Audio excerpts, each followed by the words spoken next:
Hello friends, welcome to my cooking world. আজ আমি বানাবো চানা মশলা। চলুন তাহলে দেখে নেওয়া যাক এই চানা মশলা বানাতে কি কি উপকরণ লাগছে। প্রথমে আমি কিছুটা কাবলি ছোলা সারা রাত ভিজিয়ে রেখেছিলাম। লাগছে জিরে গুঁড়ো, ধনে গুঁড়ো, লঙ্কা গুঁড়ো,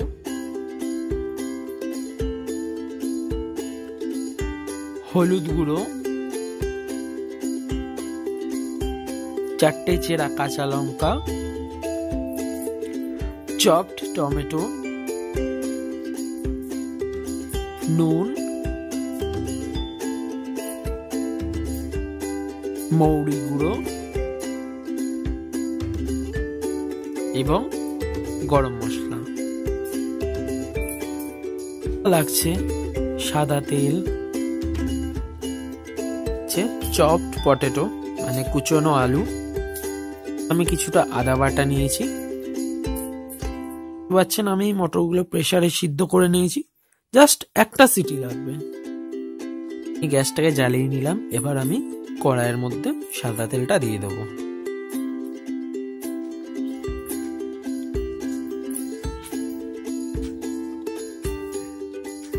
তেলটা আমি গরম হতে দেবো। তারপরে এবার আমি আলু আর কাঁচা লঙ্কাটা একে একে ভেজে নেব। ভেজে পাশের পাত্রে তুলে রাখবো।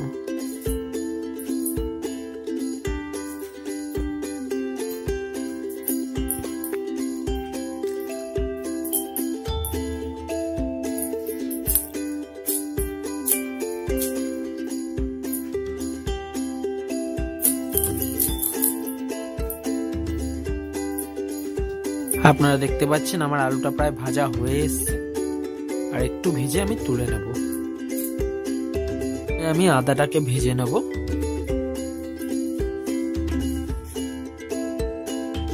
আপনারা দেখতে পাচ্ছেন এখানে আমি আদার সাথে টমেটোটাকেও ভেজে নিয়েছি।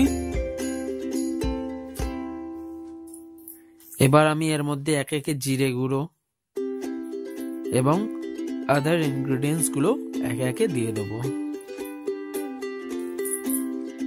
এবার ধনে গুঁড়ো দিচ্ছি,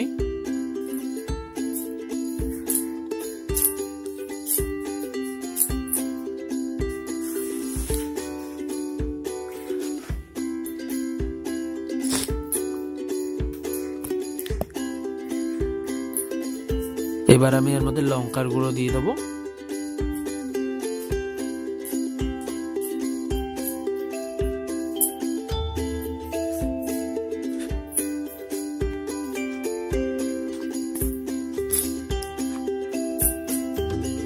এবার আমি এর মধ্যে একটু হলুদ গুঁড়ো অ্যাড করব, জাস্ট 1 টেবিল স্পুন।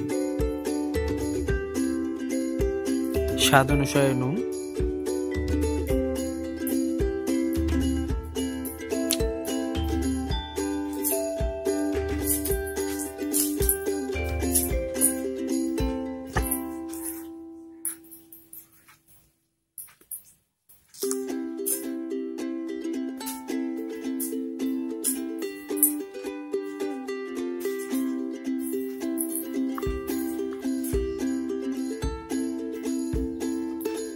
এবার আমি এর মধ্যে মৌরি গুঁড়োটা একটু দিয়ে দেবো।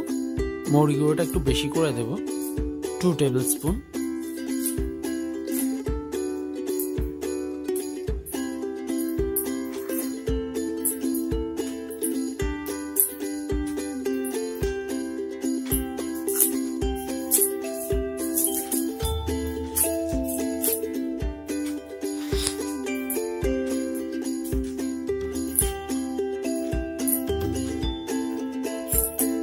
আমার মশলাটা প্রায় ভাজা হয়ে এসছে। এবার আমি এর মধ্যে আগের ভেজে রাখা আলুগুলোকে দিয়ে আরো একবার কষিয়ে নেব মশলা দিয়ে।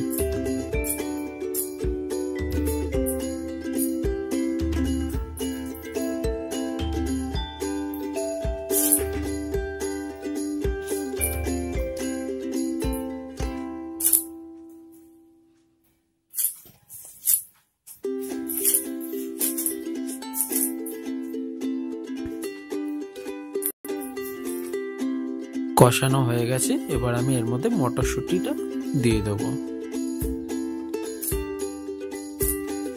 দিয়ে 15 থেকে 20 মিনিট অবধি এটা ফুটতে দেবো আমি।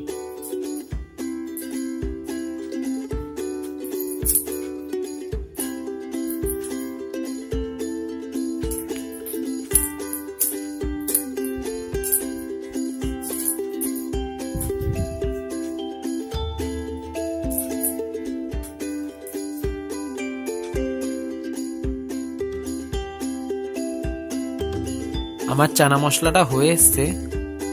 আমি আপনাদের এটা দেখাতে চাইছি আমার চানা মশলাটা কতটা সিদ্ধ হয়ে গেছে।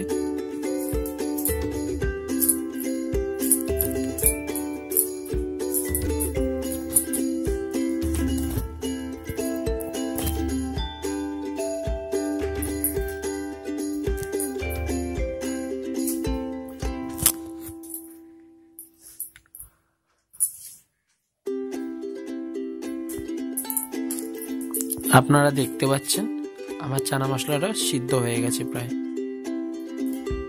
আর একটু ফুটি,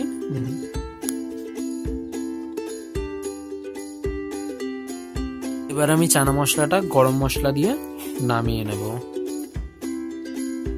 ওপর দিয়ে একটু গরম মশলা ছিটিয়ে একটু নাড়িয়ে নামিয়ে নেব।